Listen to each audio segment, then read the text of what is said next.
महानुभावहरू, आज हामी यातुङ झरनाको अवलोकन गर्न भनेर आएका छौँ। यहाँ टोली अगाडि बढ्दैछ। यातुङ झरना जाने टोली तल यातुङ झरना देख्न सकिन्छ।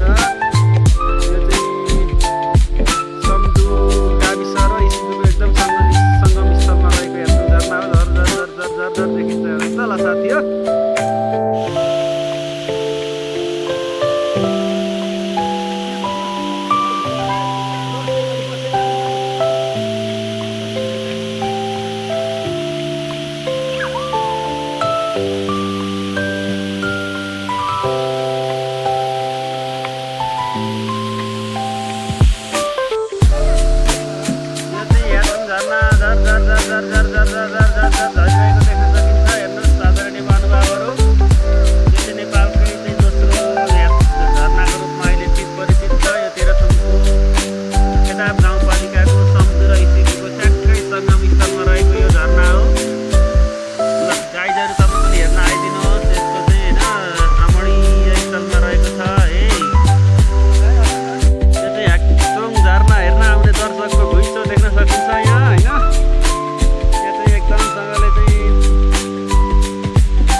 छ हैन, यो अलिकति बनाएर त्यही अलपत्र पारे जस्तो छ। पहिला लेन बनिएको यो जोड्ने चाहिँ उत्यहाँ रहेछ क्यार, उत्यहाँ बनाएको रहेछ, त्यो देखिरहेको छ हाम्रो। यो विषयमा के भन्न चाहनुहुन्छ तपाईँ?